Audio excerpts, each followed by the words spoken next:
Hello guys, and welcome back to another episode of Spelt the Plot. Thank you so much for being here for another week and for another book club episode. Today is book club episode 2 for The Deal by Elle Kennedy.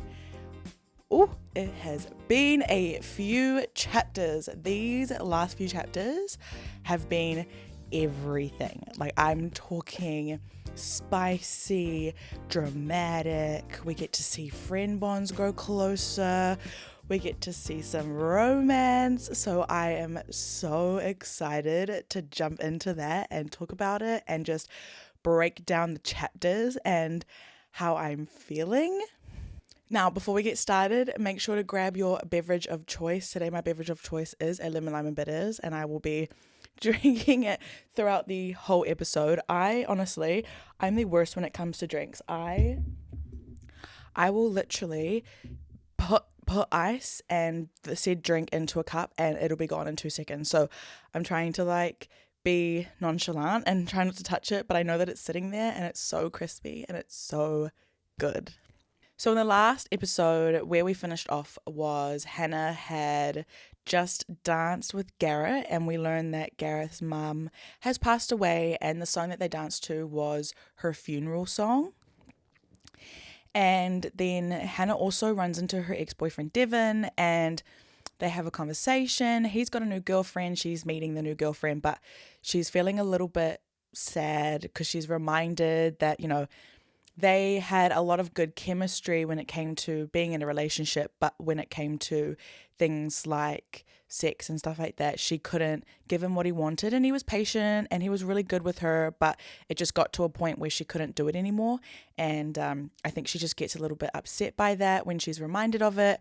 And so Gareth is trying to, hug her and make her feel better, and that's sort of where we leave it. So now we are in chapter 21, and Hannah is quite drunk, and she is coming on to Gareth, and he is doing everything in his power to make sure she doesn't do anything silly or anything that she might regret in the morning. And he decides that the safer option is to take her back to his so he can look after her. I think he mentions something about a second wind or something like that. And if he took her home, she might get a second wind at home, and he's worried about that. And then once they get back to his, he helps her get changed into something more comfortable, but he ends up doing most of the work for her, taking her clothes off for her. Oh my goodness. And then his internal dialogue is thinking a lot of nasty things about her, but he's respectful, but he's also thinking a lot of nasty things. And so he's starting to get really spicy in his brain. He's starting to think he wants to do something, but obviously with the circumstances of her being drunk and what she's been through, he was not going to do anything, but he was, thinking about it. And she's coming on to him. She wants it, but he's no. And then she ends up falling asleep. So nothing happens. And that's the end of that chapter. Then we head into chapter 22, and Hannah wakes up in Gareth's arms for the second time, but this time she's happy about it, and she then decides to ask for help from Gareth in regards to doing it with her, in regards to making her feel good. And Gareth starts to question her intentions because he was so surprised by the request. And after going back and forward with one another, she tells Gareth about the sexual assault that she experienced. So she hasn't told him up until this point. So she explains to him that, I want you to fix me because I'm broken. And he's like, what are you talking about? And so she explains to him what really happened to her and why she needs this, and how she wants to live a normal life, but she can't do this one thing, and it's normal for everyone else. So why can't she do it? So she explains to him, I need you to help me fix me because I'm broken. And Gareth agrees and explains, I will help you. But he's like, but you're not broken. You do not for 1 second say that you are broken, but I will help you with your dilemma. So then we head into chapter 23, and Gareth is with the boys, and he can't stop thinking about what happened to Hannah. It's running through his mind, and he's angry. He's furious, which, hear me out, good. He should be angry. That's his species. It just makes me really angry. And the fact that Gareth's character is continuously thinking about it in a way where he's not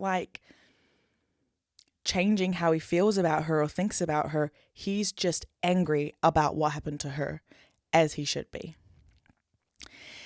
He then decides to ask Beau for some advice about sex and any tips for him because he wants to make sure Hannah has a good experience, which, if you've seen the show, it's Dean, and I love it. He's like, you know, what does he say? He's like, something along the lines of like, she needs to finish. And then he's like, oh no, but she, like, you know, she might not do. And he's like, no, she has to. And it's like, respect. Like, that was such a pinnacle point in the show when they're in the gym. And so this part, the fact that he's talking to Beau is such an interesting dynamic, but I also really love Beau's character. So I love that he talks to him about it, explains, you know, some things to do, some advice, but he just wants to make sure that Hannah has a good experience. Then we head into chapter 24 and Hannah is heading to Gareth's and she's feeling a little bit nervous. I think she talks about feeling queasy and like she might vomit or something like that. And she gets there and Gareth makes sure to make her feel comfortable and doesn't jump right in. Like, he doesn't make her do anything straight away. They decide to watch a movie together first and then they slowly get a little spicy and touchy. And then things start to get spicy and Hannah begins to feel overwhelmed, so they stop. It is then decided by the two of them that they will watch each other finish themselves off. Again, if you've seen the TV show, yeah, the toes. I'm still traumatized by the toes. If you've heard me talk about the toes before, I'm sorry to remind you. But yeah, the toes. If you haven't, go watch. I'll remind you about the toes later on. Then chapter 25, literally, I've got two things written here. I've got, this chapter is pure spice and I literally could not stop cringing the whole time. And then I wrote Hannah and Gareth both finish, and yeah, that's kind of it for the chapter, because it's literally, they kind of like start talking about it in the chapter before and then they do it in the next chapter, and then that's literally it. Like, they don't, he like kind of touches her a little bit in the last chapter, but after that they don't really touch each other. It's just them doing it for themselves. I don't know. And I was cringing because I don't know if there's just something about the writing or the way that it is explained, but there's just something about like contemporary romance that just makes me cringe a little bit. Like, if you gave me a dark romance book, I would not cringe for 1 second. Like, I love those books. But the contemporary romance are just so, I don't know. They make me cringe, but I can watch the TV show for days and feel like so happy and excited for all the characters and everything. But just reading it, and even when I was listening to it in my audiobook, I was just like, I don't know. I just didn't like it. Blech. Chapter 26, Hannah heads home and Elle catches her, so she asks for details of what's happening. Hannah admits to her that they are fooling around, but they are not together and it's nothing serious.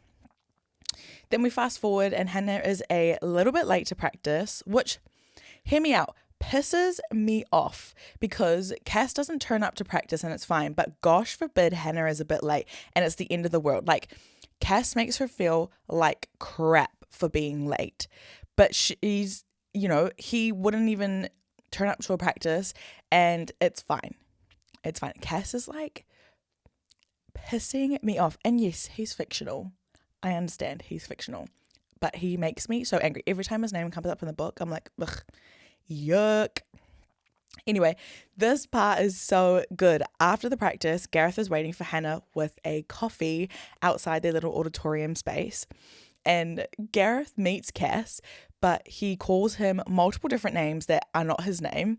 And then on top of that, he also makes him feel so inferior to Gareth. Like, is that the word, inferior? Like, he just makes him feel so little and like so irrelevant to everything. I love it. Literally, a man rage baiting another man. Yes, please. Yes, friggin' please. Then we head into chapter 27 and they go back to Gareth's, and long story short, she gets down on her knees for him. Sorry if you didn't hear that. She gets down on his knees. Her knees. Whoa. She gets down on her knees for him.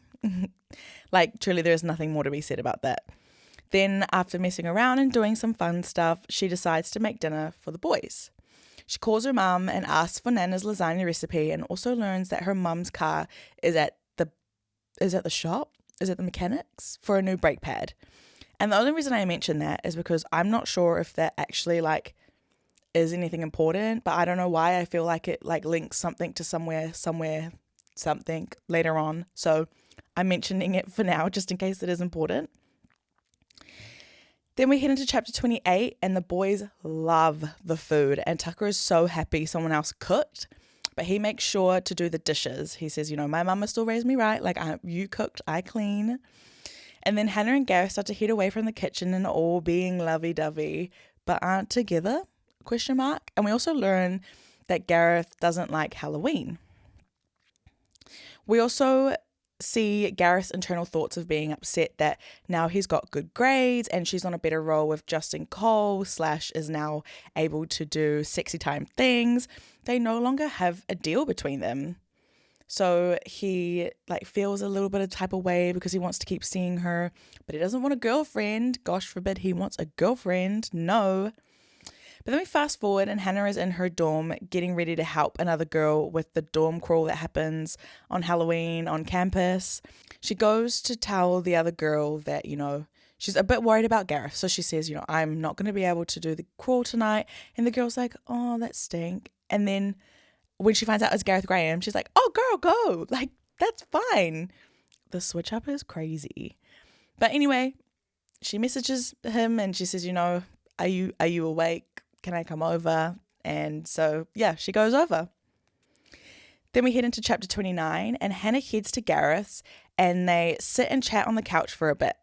We learn that Hannah's mum called her and let her know that they also can't come for Christmas, which has made her a bit sad. This breaks my heart, like missing your parents on Thanksgiving. We don't do Thanksgiving here in New Zealand, so I don't know, but I know what it's like to miss family things and it sucks. So to miss your parents on Thanksgiving, which is huge in America, and then to also miss them on Christmas, that's so heartbreaking. And remember, she's still a kid. Like, we forget sometimes that, these guys are not older. They're still technically kids. She tells Gareth more about the repercussions she faced when she spoke out about what happened to her.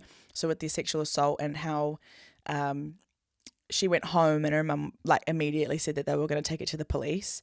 And throughout the whole process, people were lying to cover for him, and it didn't stop after the verdict was made. They continuously targeted the family, and her parents ended up having to pay for her lawyer and theirs. What the heck? Like, I can't remember specifically what happened, but there was some sort of like thing from the police where they were like, no, you've caused so much distress, now you need to pay for their lawyer. Bear in mind, the boy's dad was the pastor of the town and his mum was the mayor. Could fully afford a lawyer, but just to get back at them was like, no, you can pay for the lawyer. Ugh. And then Gareth also opens up about why he doesn't celebrate or like Halloween. He talks about how his dad hit him for the first time on Halloween, and he also mentioned he would also hit his mum. He mentions that he wasn't a drunk or anything, just that he was super aggressive and a very angry person. And then after having a DMC, they have some sexy time. And then Gareth tells her to come to Harvard to watch his game. So he was like, come to Harvard, take my Jeep. Hannah's like, I'm going to bring my friends. He's like, bring everybody you want to, but come to my game. So then we head into chapter 30 and Hannah goes to the game and brings Ellie, Dexter, and Stella. And they chat and watch the game and they have some funny banter about, the game and how it works. And so she tries to explain it a little bit. And then Hannah remembers that she agreed to go on a date with Justin Cole on Sunday. But she is contemplating going because of how she's starting to feel a little bit towards Gareth Graham and she doesn't think it would be fair. So then we switch to Gareth, and as he heads out of the locker room, he sees his dad, who gives him a nod, which is usually all he does. Like, he just kind of goes like good job, or like, gives him a little bit of a glare. And then he'll just walk away. But this time he doesn't walk away. He tells Gareth that he is needed for the holidays because his dad's new girlfriend wants him over to meet him. Gareth tries to push back on the idea because he really doesn't want to go, but his dad makes sure to make him feel ungrateful for everything he has because his dad basically pays for everything. How narcissistic is that?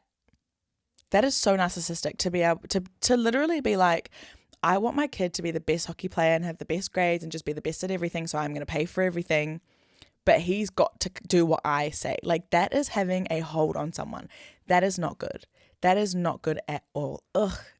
I hate Phil Graham so much, which in the TV show really annoys me because the actor who plays Phil Graham is one of my favorite actors, and it annoys me so much to see him as a character like that, if that makes sense.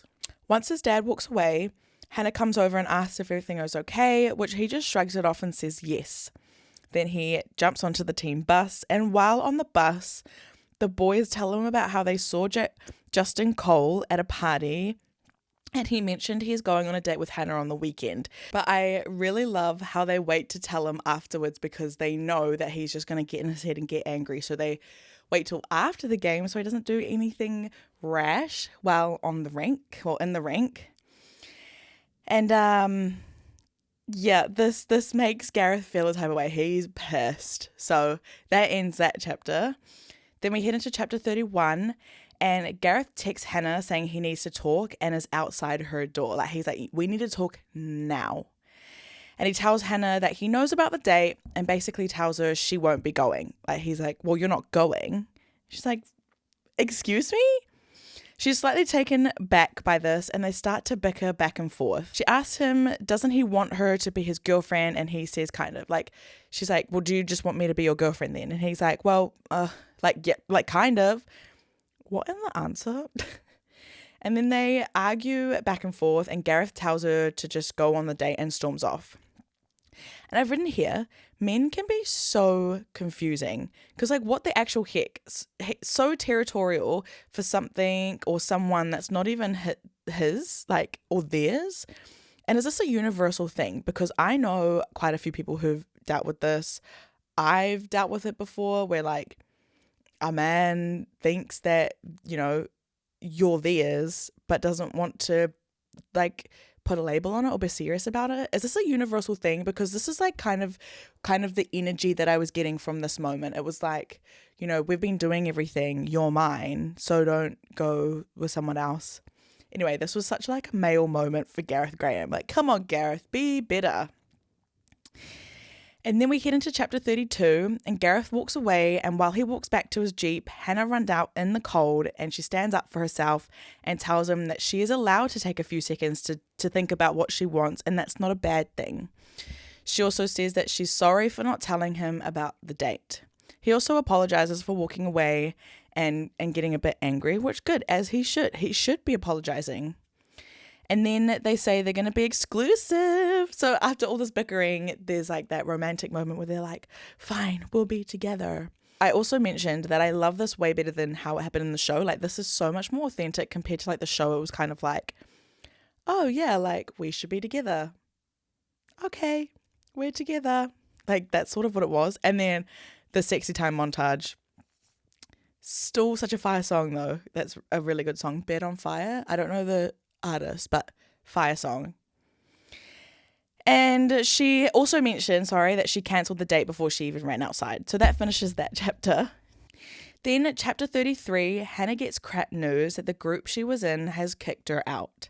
Cass is such a dick. Sorry, like that was like dick with a capital D, but he is such a dick.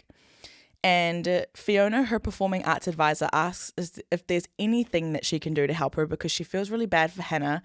And Hannah specifically asked for the cellist from the group that she was in. So originally there was a cellist brought in and he was kind of scared by Cass.